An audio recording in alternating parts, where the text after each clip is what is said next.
Baik, selamat malam untuk angkatan 5 ya. Pertemuan pertama kita ya agak grogi karena pertemuan pertama.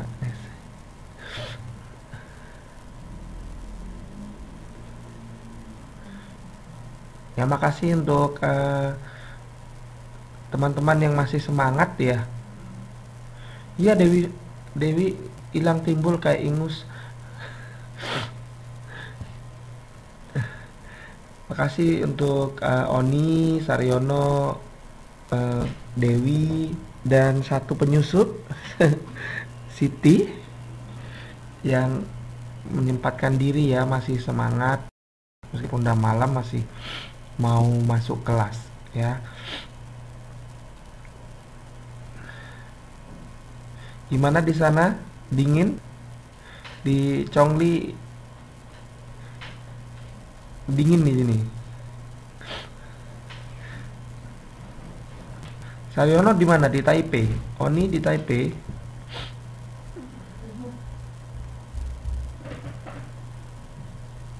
Oh, Taichung. Oni Taipei.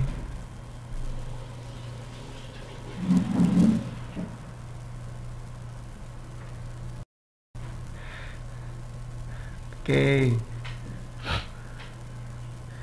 Februari rencananya sih tetap minggu kedua, masih belum ada perubahan ya. Oke, Oni di Taipei, Saryono di Taichung ya. Oke, untuk eh, matematika kelas 2 ini Bapak melanjutkan dari Miss Meva. Jadi eh, kita akan belajar untuk 8 bulan ke depan ya. Semoga. Jadi kalau ada pertanyaan silahkan tanya. Kalau misalkan Bapak terlalu cepat, Pak terlalu cepat gitu. Pak nggak ngerti, ulangi gitu. Nanti kita ulangi ya. Pokoknya prinsipnya pelan-pelan, yang penting selamat gitu kan. Karena kan udah malam, capek Pak. Kadang biasanya kalau Bapak ngajar itu, Pak capek Pak, jangan cepet-cepet Pak, pusing Pak. Karena udah seharian udah kerja Pak gitu. Udah malam-malam belajar matematika, dingin, lapar, gak ada uang, jomblo. Tuh.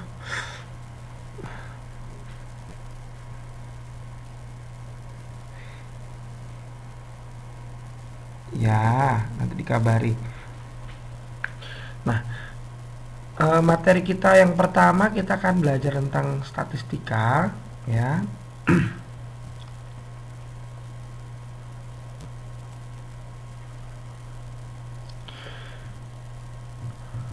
Nah, silakan kalau mau catat-catat silahkan catat, tapi nanti seperti biasa Bapak akan lampirkan PPT-nya, kemudian YouTube-nya juga Bapak lampirkan di kelas. Jadi kalau misalkan tidak sempat mencatat bisa mencatat di rumah ya, tapi kalau memang mau mencatat sambil mencatat silahkan. Jadi statistika itu apa yang dimaksud dengan statistika ya? Kenapa sih harus belajar statistika? Jadi statistika adalah salah satu cabang ya, dari salah satu cabang ilmu turunan dari matematika sebenarnya statistika itu. Jadi untuk statistika itu lebih bicara tentang ya, berhubungan dengan ini kata kuncinya ya. Jadi kalau kita ada bicara statistika, ini bicara tentang bagaimana kita mengumpulkan data, kemudian bagaimana menyusun data, kemudian tidak hanya disusun, tetapi diolah datanya. Kemudian setelah diolah, dianalisis ya. Dianalisis kemudian disajikan. Ya. Jadi kenapa penting untuk kalian pelajari? Meskipun Pak saya anak IPS loh Pak, nggak penting-penting kalinya belajar matematika. Oh nggak gitu ya. Jadi ada beberapa cabang ilmu matematika yang memang digunakan baik oleh teman-teman dari kelas sosial seperti kalian ataupun teman-teman di kelas IPA gitu. Nah, salah satunya statistika ini memang salah satu materi yang dipilih untuk teman-teman sosial juga bisa belajar. Karena teman-teman sosial itu nantinya akan banyak belajar, akan banyak menggunakan si statistika ini, ya.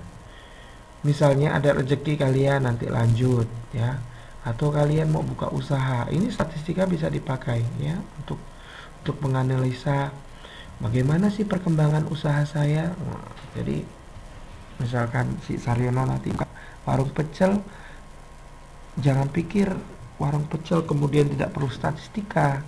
Jadi selama setahun Saryono bisa melihat bagaimana perkembangan omset dari warung pecelnya, turun atau naik. Nah, bisa dengan statistika. Kemudian bisa melihat di bulan apa sih warung pecelnya laris, di hari apa warung pecelnya laris. Kalau laris di hari, misalkan di bulan Februari, oh ternyata warung pecelnya itu waktu musim kemarau laris. Kedepannya kalau Februari diperbanyaklah menunya misalkan, seperti itu sangat bisa ya statistika dipakai seperti itu. Jadi dikumpulkan, kemudian disusun, olah, dianalisis, dan disajikan, ya. Itu statistika, bisa dipahami ya.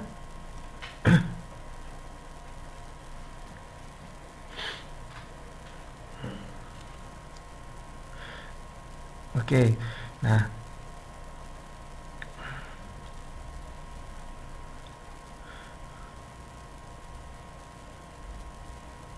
oh beneran jual ikan goreng?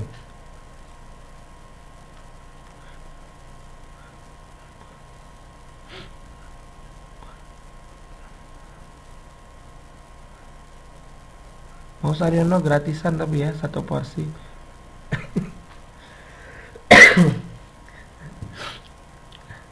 Enak aja katanya gratis.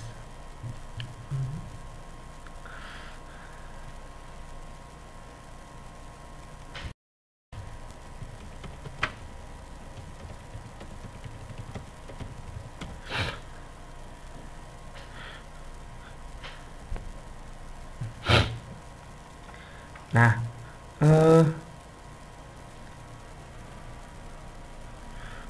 nggak ada di dunia gratis ya, ya kan Saryono. Di Indonesia aja di toilet, masuk toilet udah 1.000 2.000 loh, mahal kali. Oke, nah ada beberapa istilah penting yang harus kalian pahami sebelum kita belajar tentang statistika ya.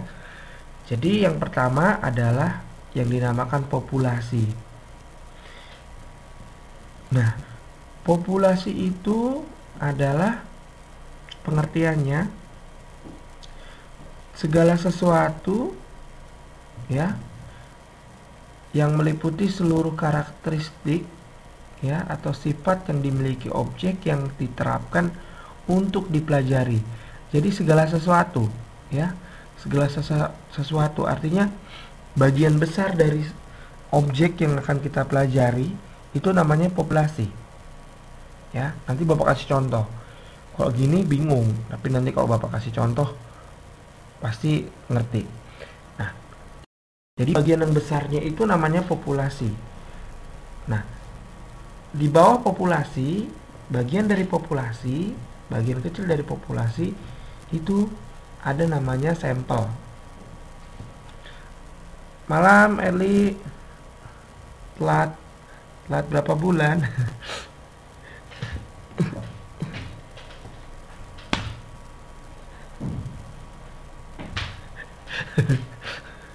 Bapak juga telat 3 hari.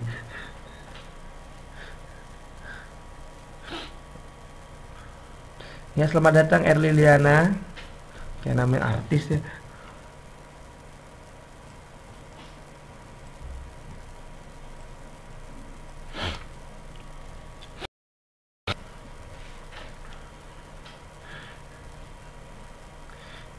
Ya, kita baru mulai kok. Ya. Nah, Bapak ulangi lagi. Jadi populasi itu bagian besar. Nah, jadi misalkan seperti ini. Ini ada, ini namanya populasi, ya. Ini namanya populasi. Populasi.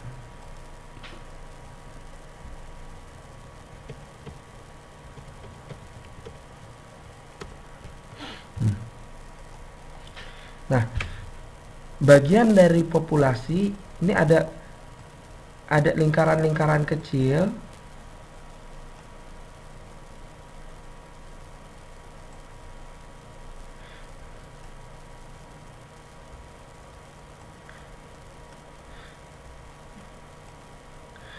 Enggak, Erli, Bapak lagi menggambar lingkaran kecil, lingkaran besar, diberi mata.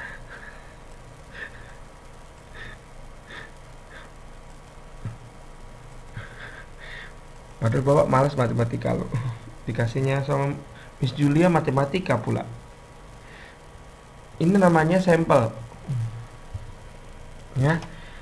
Jadi ini adalah objek dari si statistika tadi, ya. Ini objeknya dari statistika tadi. Ini objeknya, ya. Nah, bagian besarnya namanya populasi. Nah, di dalam populasi ada lingkaran-lingkaran kecil, bagian-bagian kecil yang dinamakan sampel. Oke. Nah, jadi yang dinamakan sampel adalah bagian atau wakil dari populasi, ya. Yang diambil tentunya tidak dengan sembarangan, ya, tetapi diambil dengan cara-cara tertentu, ya. Jadi statistika itu mengumpulkan data. Datanya itu diambil dari sebuah populasi, ya. Karena populasi itu jumlahnya besar, maka kalau diambil semua menghabiskan waktu. Oleh karena itu kita comot sikit-sikit, dikit-dikit kita ambil. Itu namanya sampel. Jadi populasi itu kita ambil dikit-dikit, namanya sampel.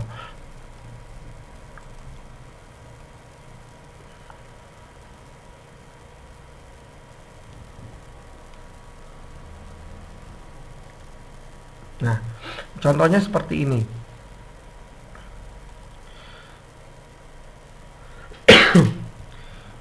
Jadi Siti akan membeli sekarung beras, ya. Nah, untuk mengetahui apakah berasnya itu berkualitas atau tidak, maka Siti meneliti, ya. Biasanya kalau misalkan disuruh beli beras ke warung, ya, emak-emak ke warung, itu diambil segenggam, ya. Kemudian dilihat, ya, dilihat bentuk fisik dari berasnya seperti apa, kan seperti itu kan. Nggak mungkin misalkan Siti sana beli sekarang beras tapi cek yang bagus ya beneran ya, jangan sampai ada yang busuk ya. Nggak mungkin Siti itu menghabiskan waktunya satu persatu untuk meneliti butir demi butir sampai kelaparan orang rumah belum datang dia. Nah, jadi dia cuma ngambil segenggam, terus dilihat kalau bersih, ya, nggak ada kumbangnya, nggak ada kotorannya, terus warnanya jernih, ya, bersih jernih, terus baunya harum, nggak apek. Oh, berarti itu adalah beras yang bagus. Padahal si Siti tadi belinya satu karung, ya kan? Ini udah statistika ini. Dia beli satu karung, yang diambil cuma segenggam. Tujuannya apa? Dia pengen tahu bagaimana bentuk berasnya. Nah, sekarung beras itu namanya populasi, bagian besarnya. Sedangkan bagian kecilnya berupa segenggam beras itu yang dinamakan sampel.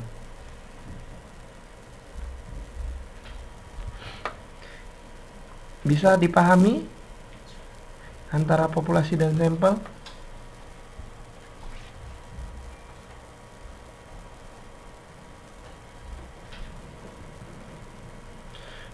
Nah,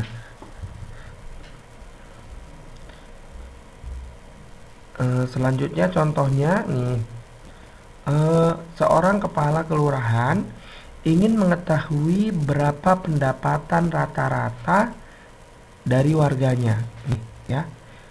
Seorang lurah ingin mengetahui pendapatan rata-rata warganya. Nah,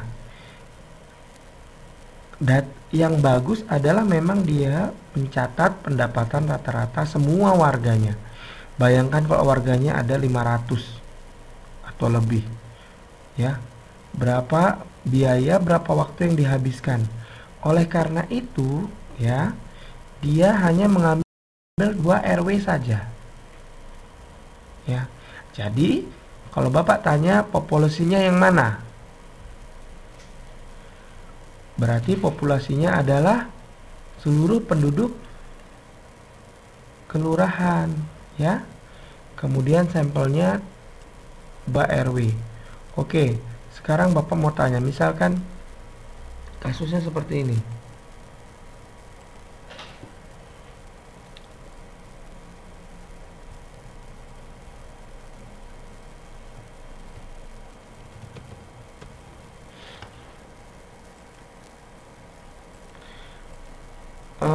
Pemerintah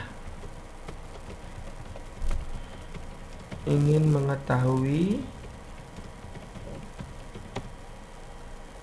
tingkat kecerdasan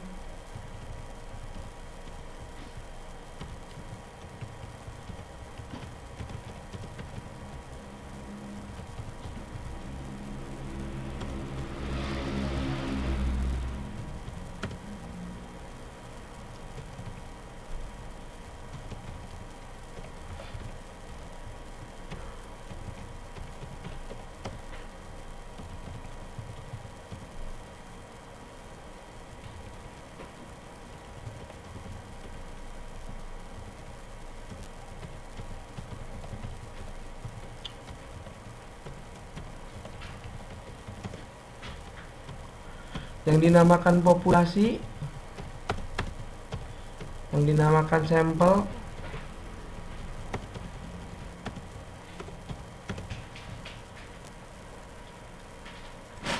Ayo.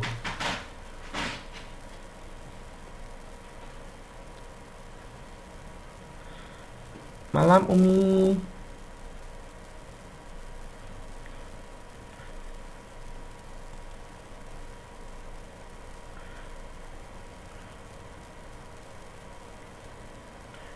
Coba Oni atau Saryono, populasinya mana, sampelnya mana?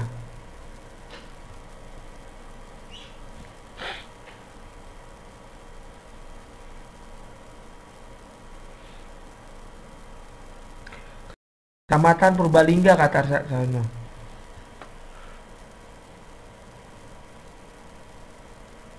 Kurang tepat.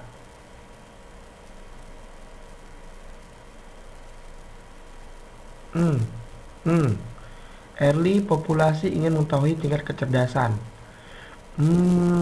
Denong, kurang tepat. Siti, seluruh siswa SMA di Kecamatan Purbalingga, itu populasi.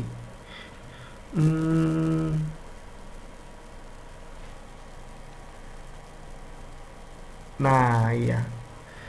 Oni, populasi kecamatan beberapa sekolah negeri. Oni 50.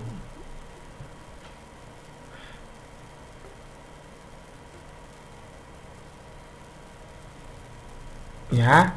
Jadi jawaban yang benar, ya. Jawaban yang benar, populasinya Siti tadi yang benar, ya. Jadi kalau ditanya populasinya apa, adalah bukan kecamatan Purbalingganya sebenarnya, tapi harus lengkap, ya. Jadi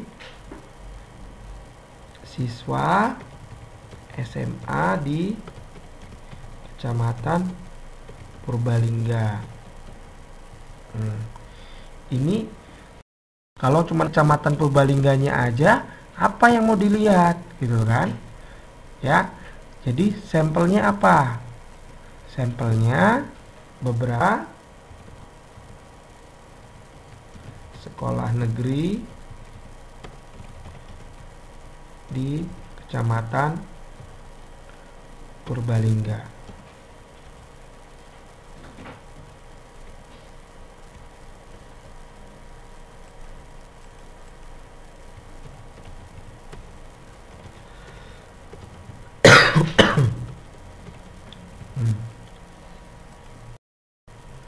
Nah, ini bisa dipahami ya.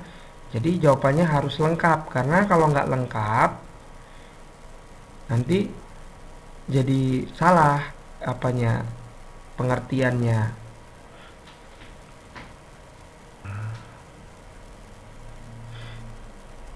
Ini sangat penting, misalnya nanti kalian melakukan penelitian, ya mana tahu di antara kalian nanti ada yang lanjut ke universitas terbuka atau kuliah di mana atau di Taiwan ya, terus bikin penelitian untuk tugas akhirnya, itu harus bisa menentukan populasinya apa, sampelnya apa gitu.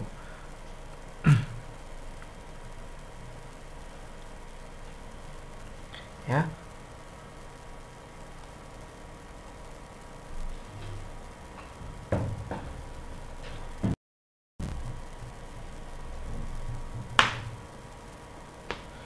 Kemudian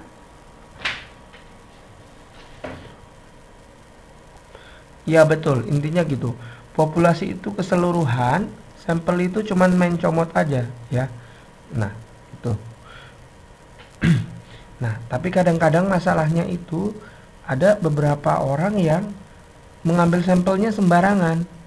Jadi, sampel yang diambil tidak mewakili dari data populasi yang menjadi tujuannya. Itu.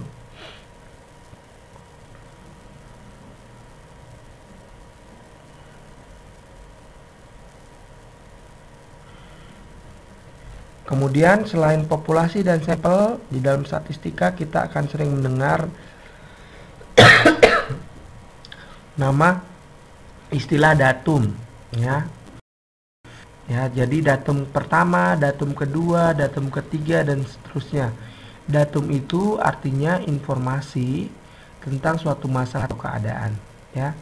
Biasanya kok kalau kita main statistik, kita ngambil data, kemudian dari data tersebut misalkan kita ngambil beberapa sampel beberapa data, nanti di situ istilahnya kita kasih nama datum 1, datum 2, datum 3. Oh, pengambilan sampel pertama datum 1 di SMA Negeri 1, datum 2 di SMA Negeri 10, seperti itu.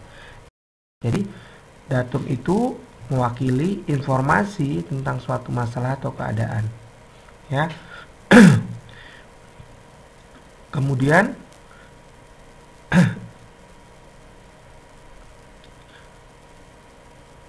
data yang dinamakan data adalah kumpulan dari informasi yang menggambarkan suatu keadaan. Jadi datum itu bagian besarnya. Ini datum. Nah, ini datum ya. Nah, di dalam datum itu di dalam datum. Nah, datum-datum ini dia berkumpul ya, berkumpul. Nah, inilah namanya data. Jadi, data itu kumpulan dari datum. Ya. Jadi, satu data itu bisa terdiri dari beberapa datum. Ya, data tentang tingkat kecerdasan siswa SMA di Purbalingga itu di dalamnya mencakup data-data, datum-datum dari beberapa sekolah. Contoh seperti itu, ya. Dan bingung ya. Jadi datum itu yang kecil, datum itu data tunggal. Kalau data itu kumpulan dari datum, ya. Berarti data adalah kumpulan dari datum ya, bentuk jamak dari datum. Oke. Jadi sekarang udah tahu populasi, udah tahu sampel, tahu statistika, tahu datum, tahu data. Nah, Belajar itu nggak perlu terlalu ambisius, kalian harus tahu segala hal dalam waktu singkat. Bukan begitu proses pembelajaran kalau ya. Menurut Bapak itu tiap kalian belajar ya dengan para tutor, nggak penting kalian bisa jawab, nggak penting kalian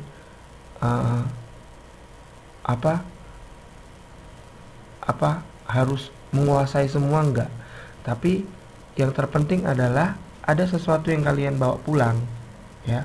Bawa pulang ketika kalian nanti selesai pembelajaran ini, ada sedikit hal yang bertambah dalam pemahaman kalian. Itu namanya proses belajar. Dan bertambahnya itu betul-betul ngerti ya. Jadi jangan cuman sekedar lewat, nanti besok ditanya, minggu depan udah lupa lagi gitu. Tapi kalau kita udah betul paham,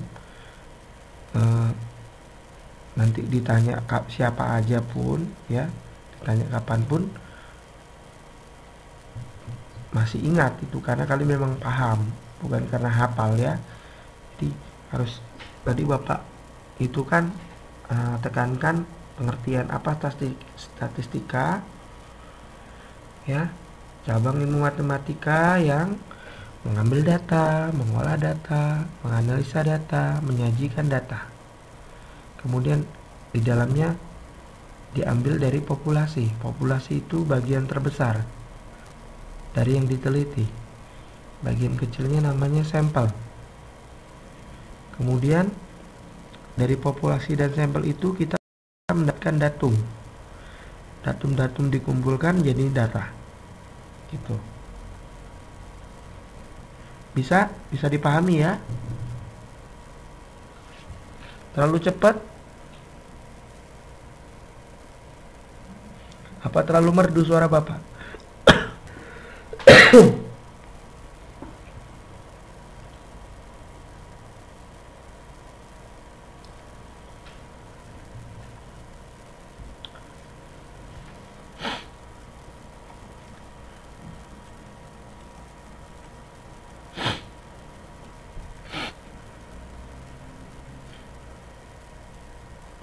Wow.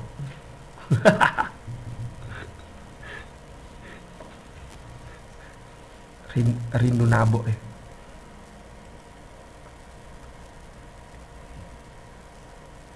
Oke, lanjut ya.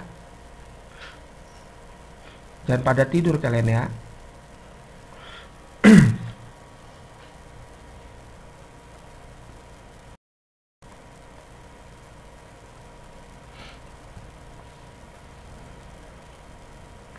Nah, ini contohnya dari data dan datum.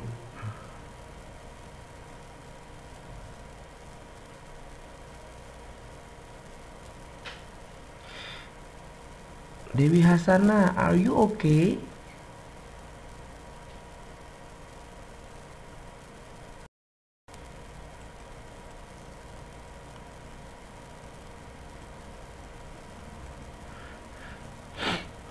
Nah, jadi ini ada nilai ulangan susulan matematika. Remedial ini ya, bandel nih. Dari 6 siswa kelas 10. Ya. 7, 5, 6. 7 Saryono, 5 Siti, 6 Oni, 8.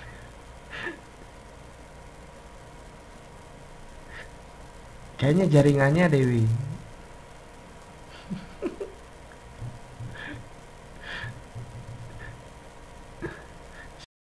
Saya suka matematika kan, sukanya bahasa.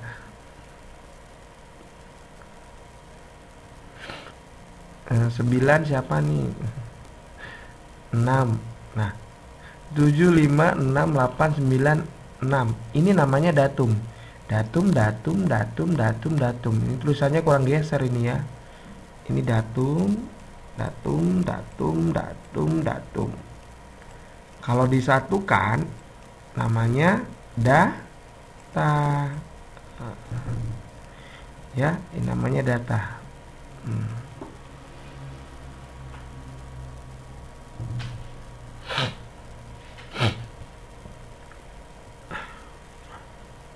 Nah, kemudian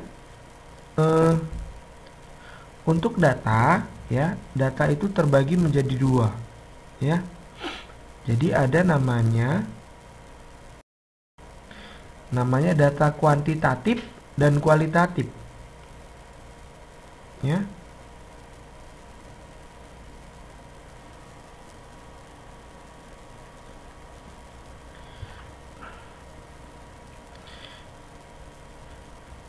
Data kuantitatif dan kualitatif.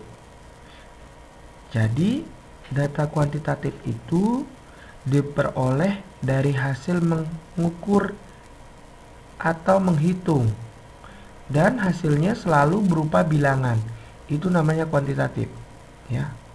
Didapatnya dari hasil mengukur atau menghitung dan berupa bilangan, ya. Kemudian nanti Bapak kasih contohnya.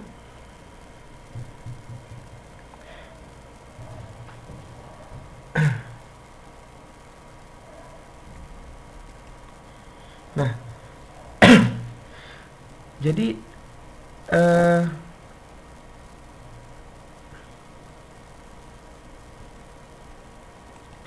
misalkan gini ya, Bapak ini di sini aja biar jelas. Nah, kita punya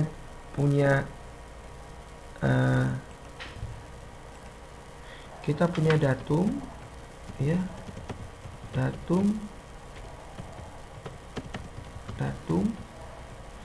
Kemudian si datum ini bersatu hati menjadi data, ya. Kemudian data ini dibagi dua. Ini Bapak tulis di sini. Ada namanya kuantitatif.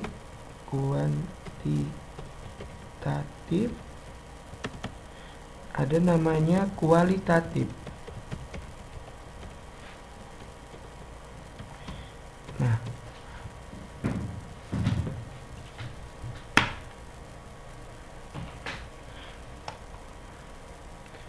kemudian kualitatif ini dibagi menjadi dua, namanya data diskrit.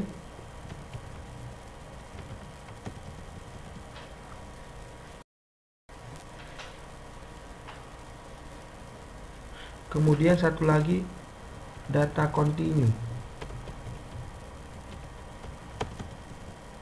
ya. Nah, data diskrit itu diperoleh dari menghitung. Data kontinu itu diperoleh dari mengukur. Nah, alurnya seperti ini ya, supaya kalian nggak bingung.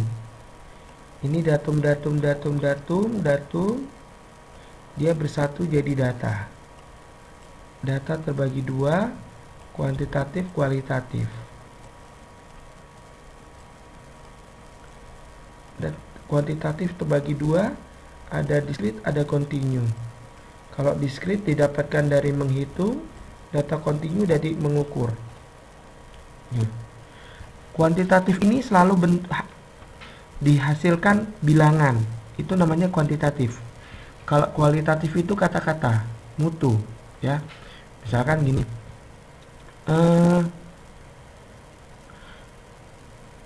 anak angkatan 5 pintar-pintar loh.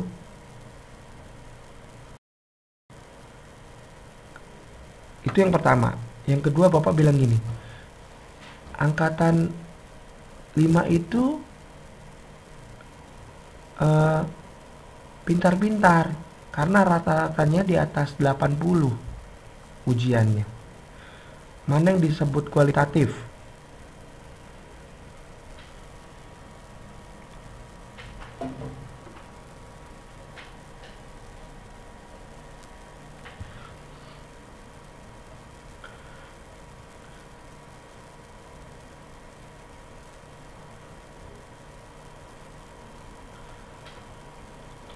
Yang satu, tadi Bapak bilang cuman anak angkatan 5 ini pintar-pintar.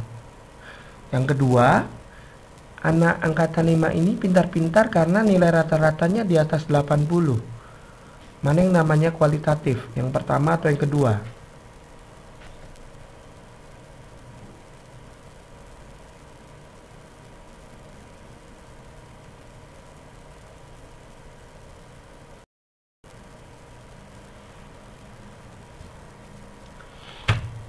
Yang namanya kualitatif itu yang pertama.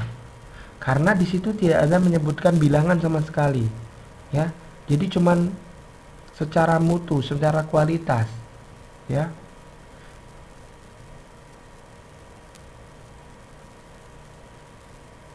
Ya, betul. Kualitatif yang pertama. Produksi beras di Kecamatan Purbalingga tahun ini meningkat. Kualitatif atau kuantitatif?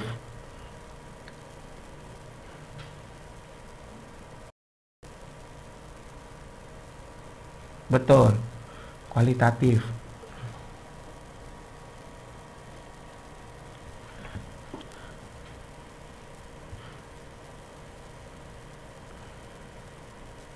Berat badan Bapak bulan ini meningkat drastis.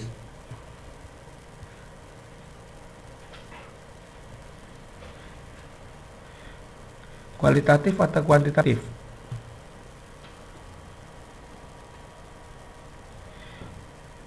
Kualitatif. Ya Dewi, karena Bapak cuma bilang meningkat drastis, nggak ada angka di situ. Kalau Bapak bilang berat badan Bapak bulan ini hampir sama dengan kerbau 89 kilo misalkan gitu. Itu namanya baru kuantitatif. Ya.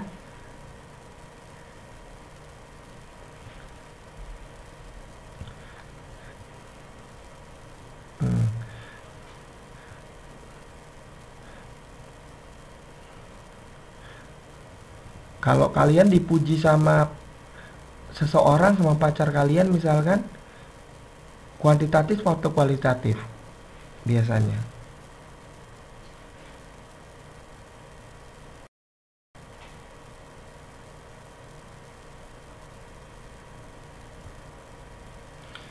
Kuali. Nggak sekalian wajan Dewi.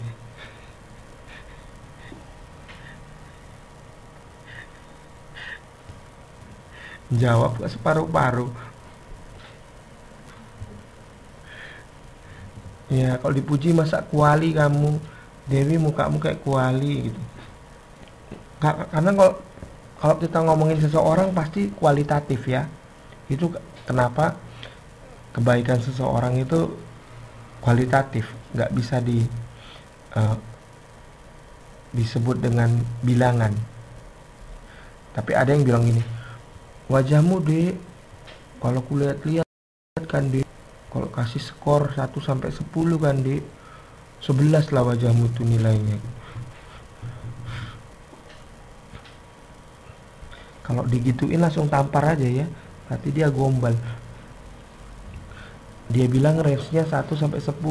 Masa poin wajah kalian 11?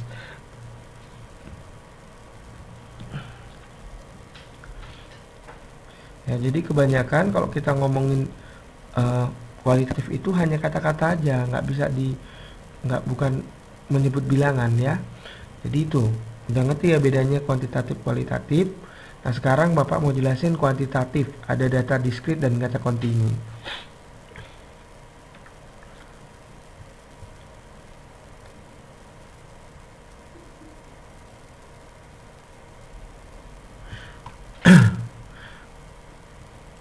Nah,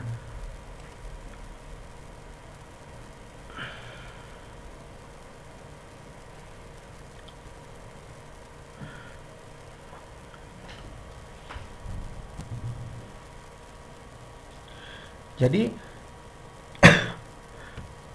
contoh dari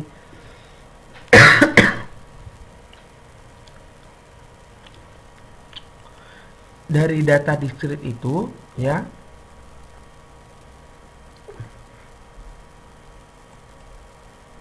Misalkan gini, apa beda antara menghitung dan mengukur?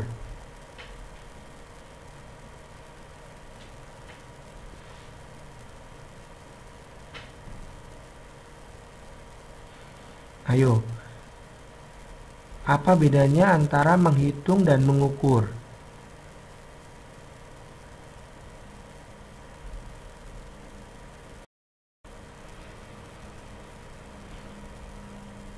Kalau misalkan Bapak mau tahu berat badan Bapak, itu dihitung atau diukur?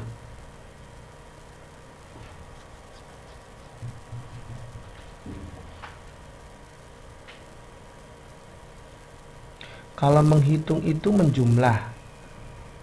Kalau mengukur,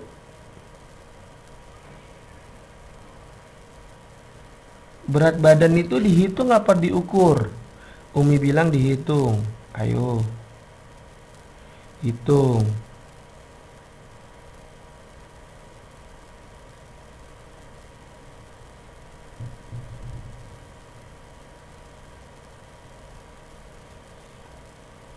Erli, berat badanmu itu dihitung atau diukur? Saryono, Saryono jangan jualan ikan loh. Diukur,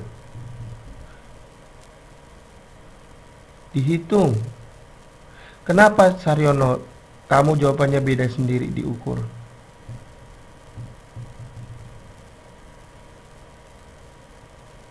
Umi berubah lagi diukur. Umi, kamu pelin-pelan.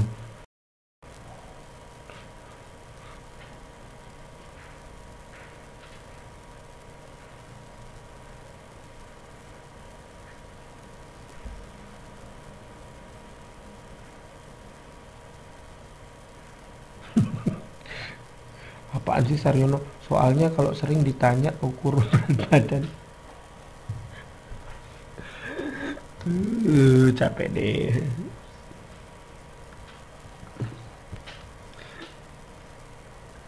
Ya nggak apa-apa Saryono. Kata Saryono karena kalau di Saryono di kehidupan sehari-hari sering, Saryono ukur berat badanmu. Kalau udah gendut, nanti waktu itu untuk kurban ya gitu.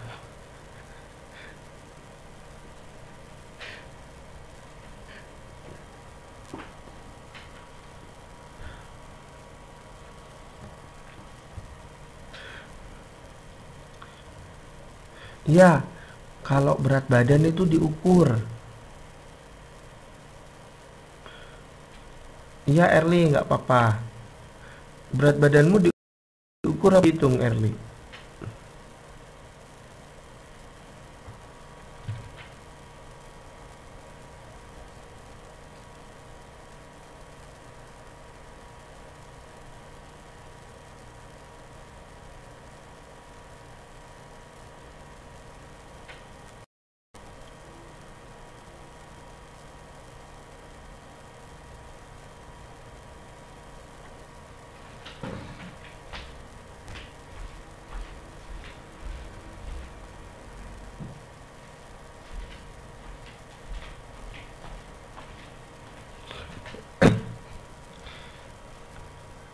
Kalau tinggi badan diukur. Kalau berat badan diukur. Artinya diukur itu ya, membedakan diukur sama dihitung itu, diukur itu kita perlu alat, perlu tool. Kalau dihitung itu gak perlu alat, ya. Kalkulator bukan masuk ke kalkulator, ya. Gak pakai kalkulator pun sebenarnya bisa menghitung, iya nggak? Misalnya nih, jumlah anak dalam keluarga kita itu dihitung apa diukur?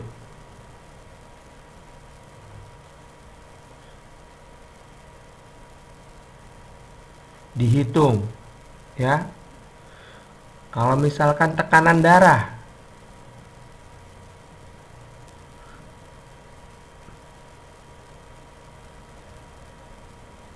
diukur. Nah, itu udah pinter. Berarti tekanan darah itu data kontinu atau data diskrit?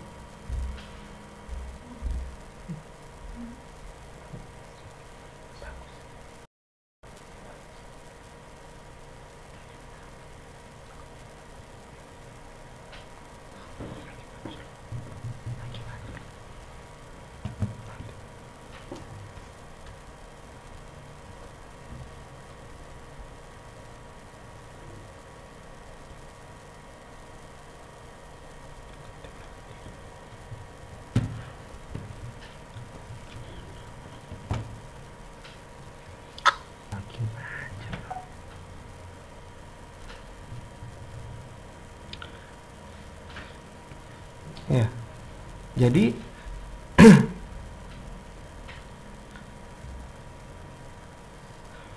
ya, tekanan darah, tinggi badan, berat badan itu data kontinu karena dia diukur.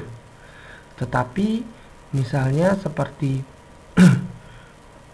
jumlah pendapatan, ya, itu dihitung apa diukur?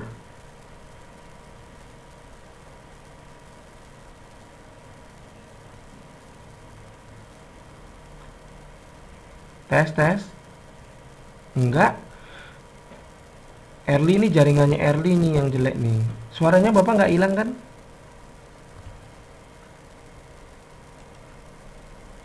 Hah? Tes.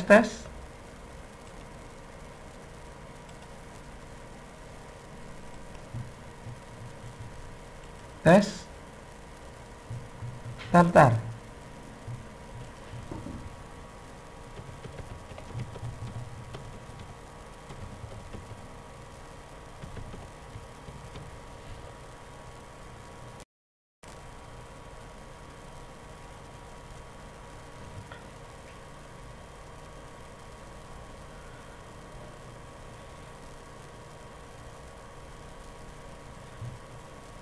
Bawalah pergi cintaku. Kedengeran?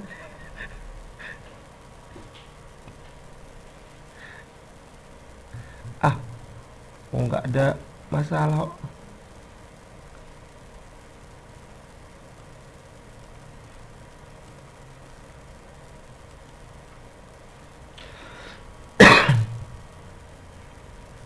Tes.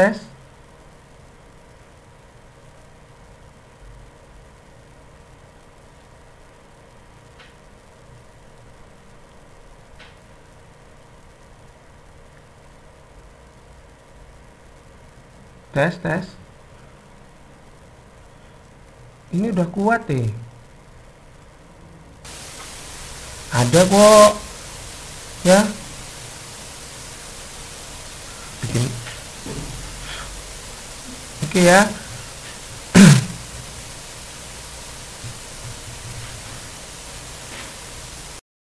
Tadi tenggelam. Mungkin jaringannya mau turun naik.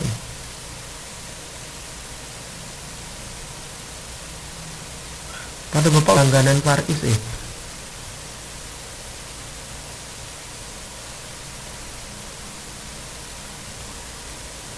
nggak ngilang kok.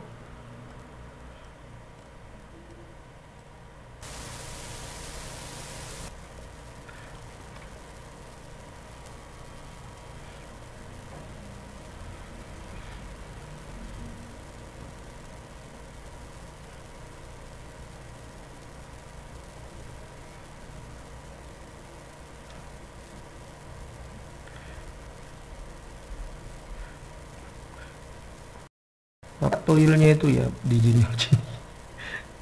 Ya. Nah, jadi tadi mau jelaskan beda antara diskrit, kualitatif, kuantitatif. Oke ya, udah ngerti, pinter semua. Nah, sekarang data kontinu sama diskrit. Nah, seperti berat badan, tekanan darah, ya, tinggi badan, kemudian tingkat IQ, ya, itu artinya data kontinu, ya. Curah hujan, Curah hujan data kontinu.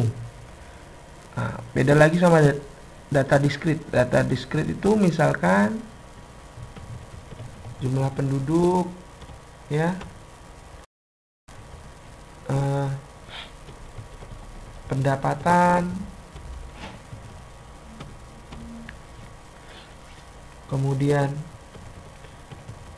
jumlah kepala keluarga.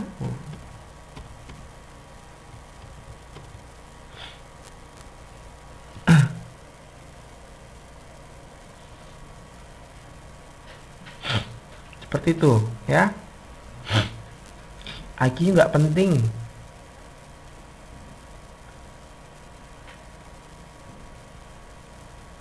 Kata Albert Einstein, IQ itu cuma 5%. 95% adalah usaha. Jumlah anak ayam, betul.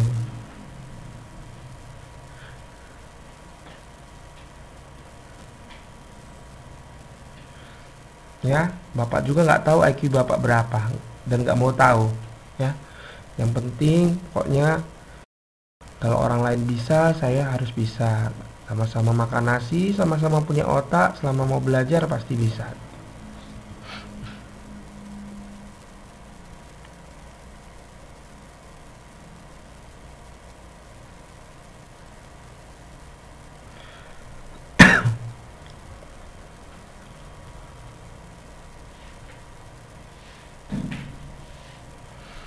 Betul itu, nggak perlu sombong. Orang sombong juga mati kok.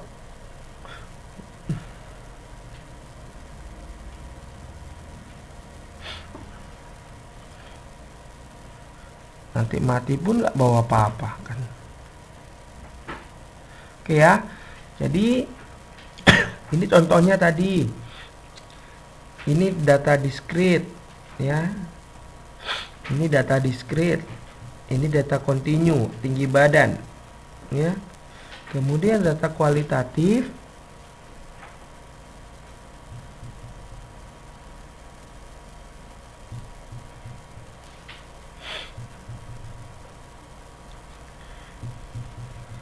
Adalah data yang menyatakan keadaan atau karakteristik, ya,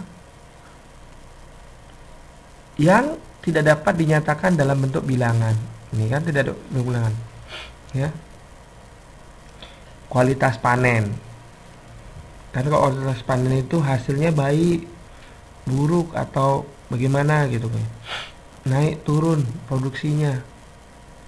Hasil panen, kualitas panen itu nggak bisa dikuantitatifkan.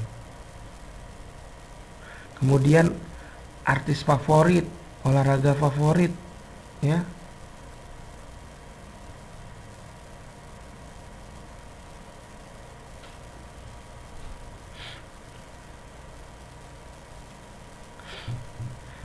Kata laki-laki yang suka goda kita cuek dan sombong, Pak.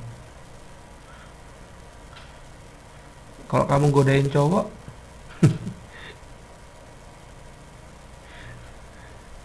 kalau yang gampang tergoda itu namanya murahan. Ih, sadis banget Erlin.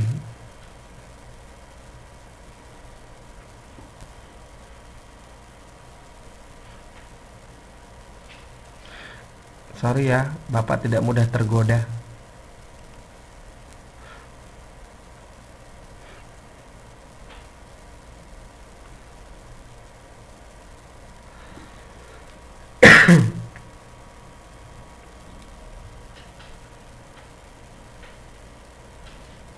Kalau digodain, itu cukup kasih senyum aja, biar gak dibilang sombong.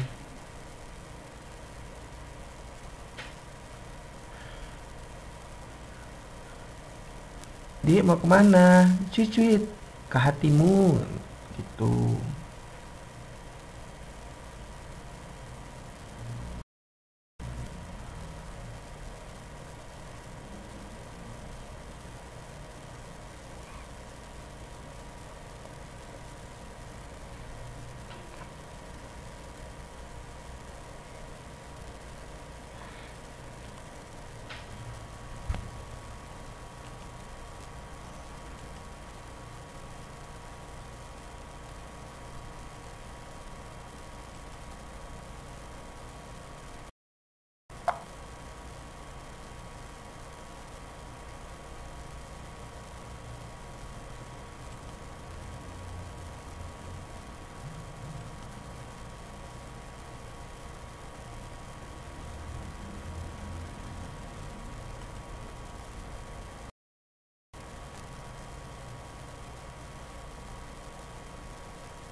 Halo, halo.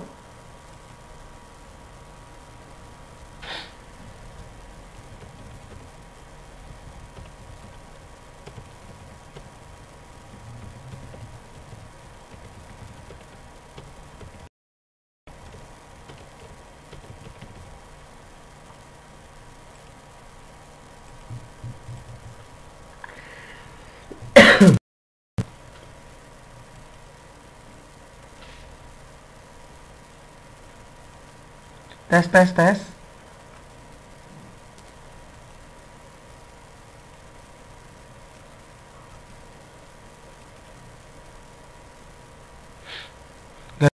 Gara-gara Erling ngomongin istri dua.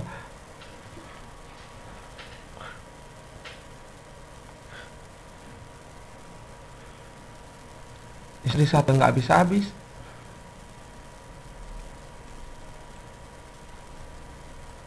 Lu Saryono mana ini kok ngilang?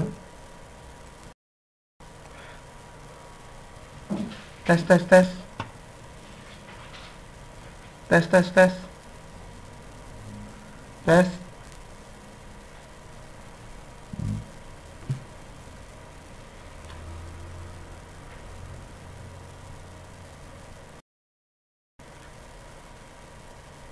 Oke. Kedengeran? Gara-gara Erli nih ngomongin istri dua.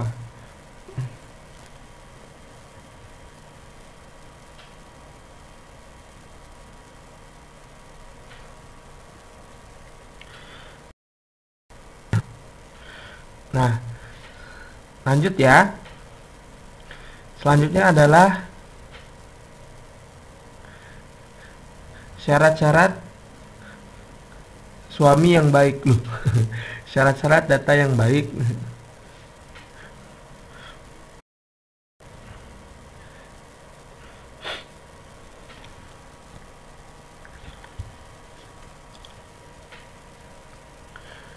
Ya, ini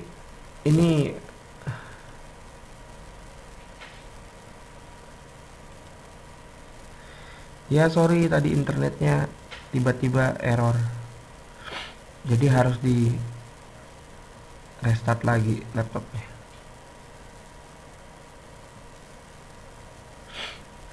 Jadi syarat data yang baik yang pertama itu objektif, ya. Objektif artinya harus menyebarkan data yang sebenarnya. Jadi ada banyak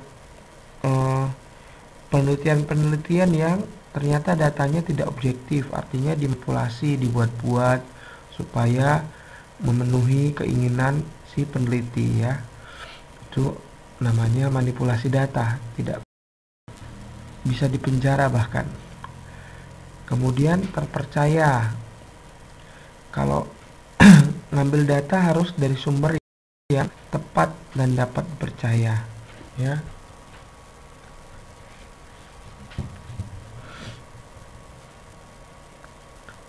Misalnya mau minta data jumlah pendapatan rata-rata dari warga, ya jangan ke warung pecel gitu. Mintalah ke kantor lurah. Jangan di warung pecel kan nanya ke bakul pecel, kira-kira di sini orang-orangnya pendapatannya berapa ya mbak, kaya-kaya atau enggak ya, enggak bisa dipercaya, ya. Kemudian representatif, ya. Jadi representatif ini sampelnya tadi. Kalau misalkan penelitian kalian ingin mengetahui IQ dari siswa sekecamatan Lingga, pengambilan sampelnya SMA-nya yang harus menyebar. Jangan misalkan hanya di bagian utara dari kecamatannya atau hanya di bagian selatan dari kecamatannya. Jadi harus representatif sampelnya, ya. Contohnya seperti itu. Mau tahu bagaimana penyebaran tingkat IQ dari SMA di kecamatan Purbalingga. Jadi nggak cuman utaranya aja, di sebelah selatannya aja gitu. Kemudian relevan itu artinya sesuai dengan apa yang menjadi tujuan dari penelitian kalian atau permasalahan yang diteliti. Mau meneliti tentang kebakaran hutan,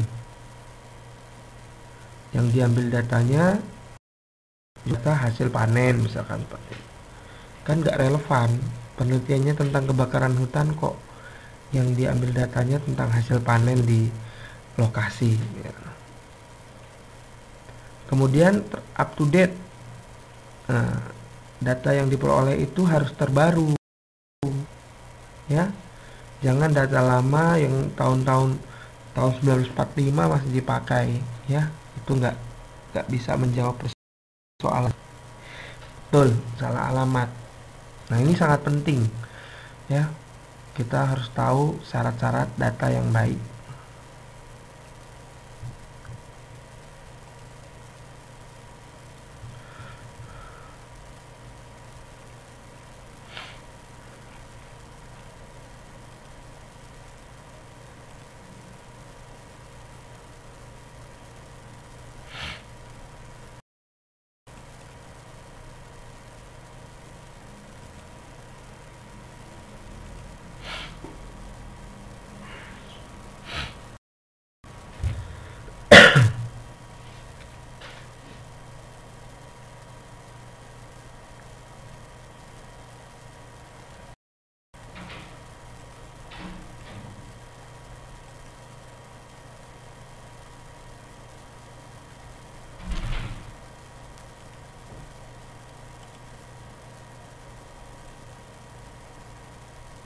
Oops.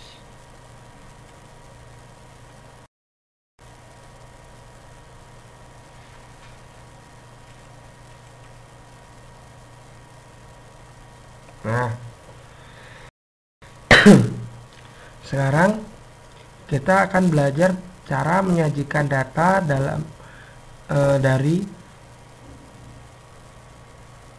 hasil analisa statistik yang kita lakukan ya. Cara menyajikannya ada beberapa macam ya. Yang pertama dalam bentuk tabel. Nah, ini tentunya sering kalian lihat ya, kita menyajikan dalam bentuk tabel. Biasanya ya di dalam tabel tersebut itu harus ada namanya judulnya. Judul tabelnya apa? Nah, kemudian judul kolom ya, yang dinamakan kolom itu dari atas ke bawah, inilah kolom. Ini namanya judul tabel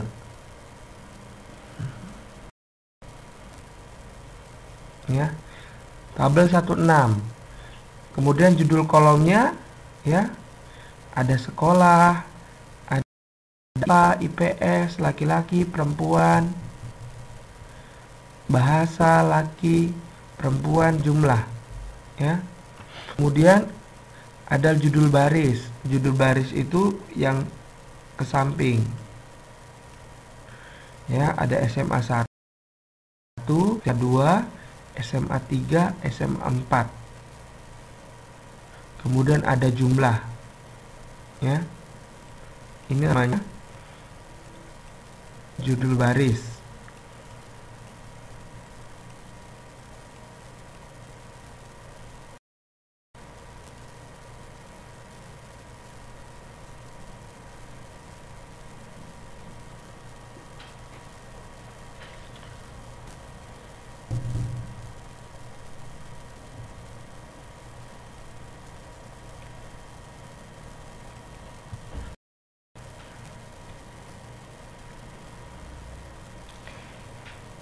Kemudian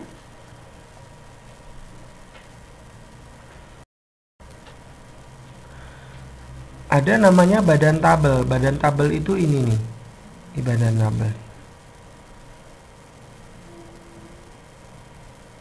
ya, isi tabelnya.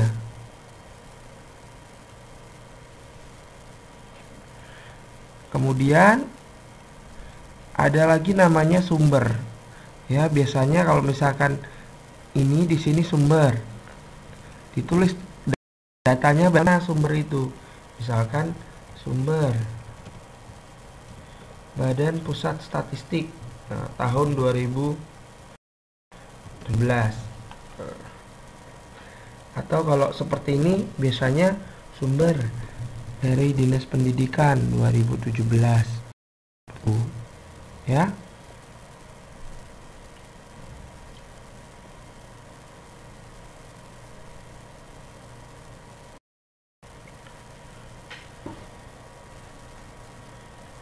Nah,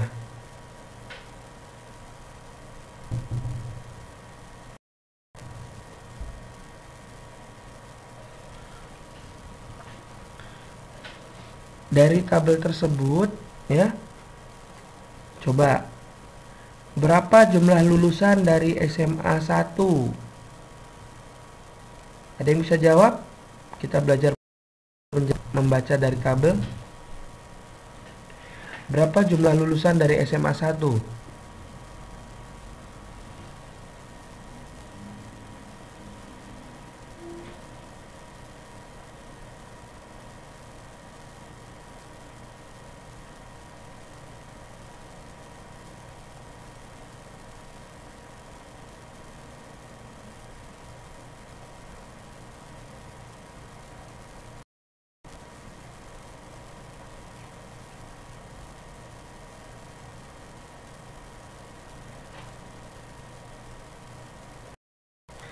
Betul, 90.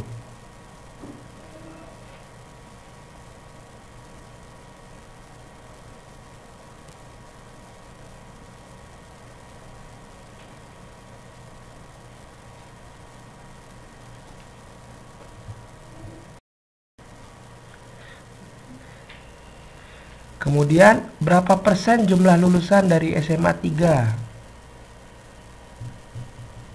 Ayo, berapa persen?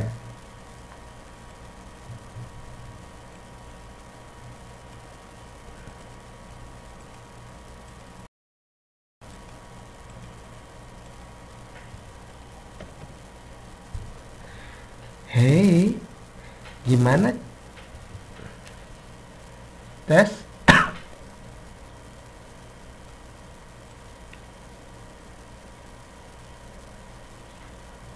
Tes? Yang lain kedengeran atau hanya Umi?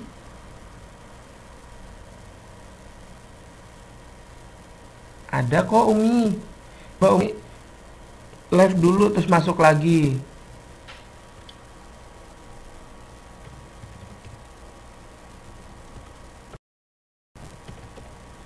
Persen jumlah lulusan.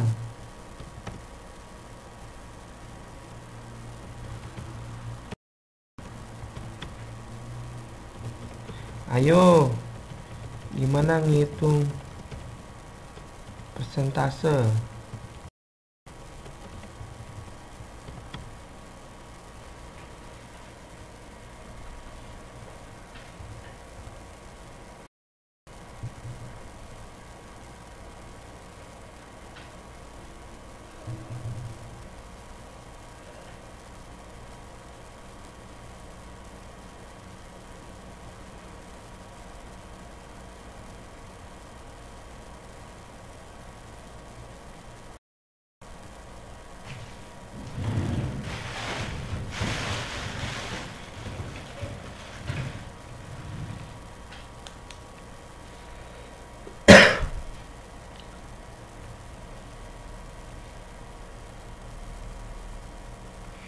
Berarti persentase. Ada yang tahu? Ayo.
nyari persentase itu gimana coba?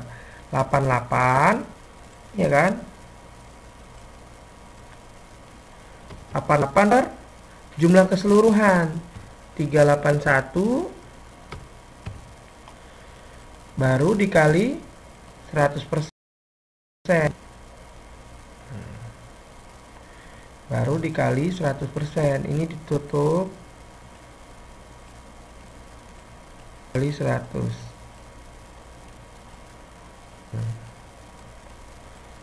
Sama dengan sekitar 23%.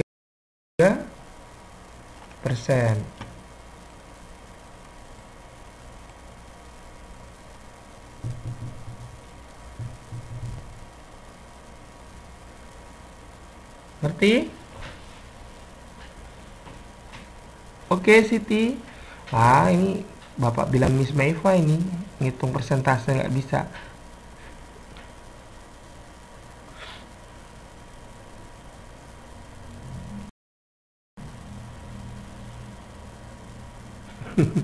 Dikit ya, Pak.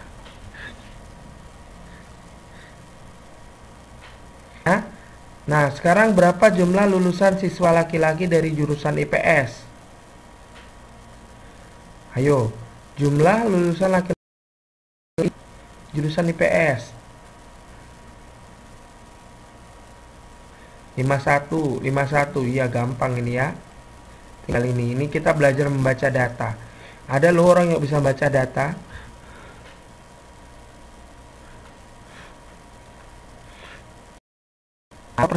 Berapa persen jumlah lulusan perempuan dari keseluruhan?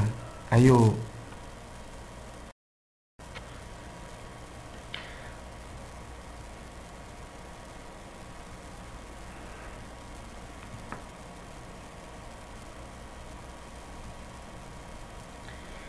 Berarti jumlah perempuannya ditambahkan dulu semuanya.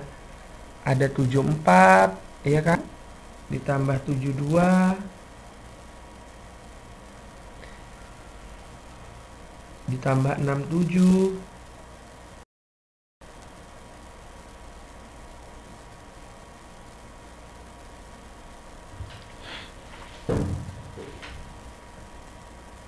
jadi jumlah siswa yang ditanya persen jumlah lulusan perempuan. Jadi ini ditambah dulu, ditambah ini, ditambah ini. Nah, ini Saryono jawab 213, tapi itu belum itu masih jumlahnya. Cara mencari persentase seperti ini, ya. Dibagi dengan jumlah keseluruhan. Berarti 213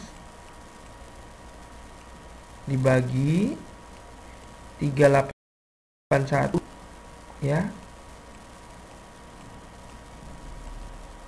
dikali 100, ketemu sekitar 55%. Ya, jumlah perempuannya 55%.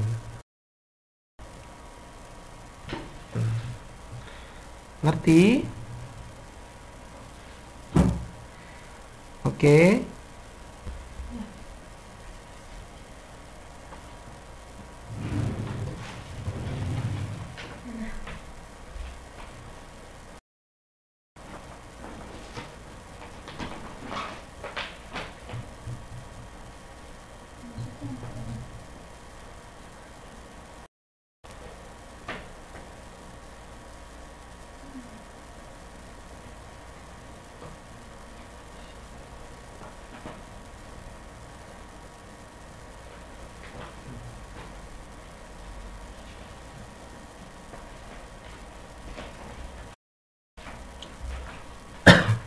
Oke ya.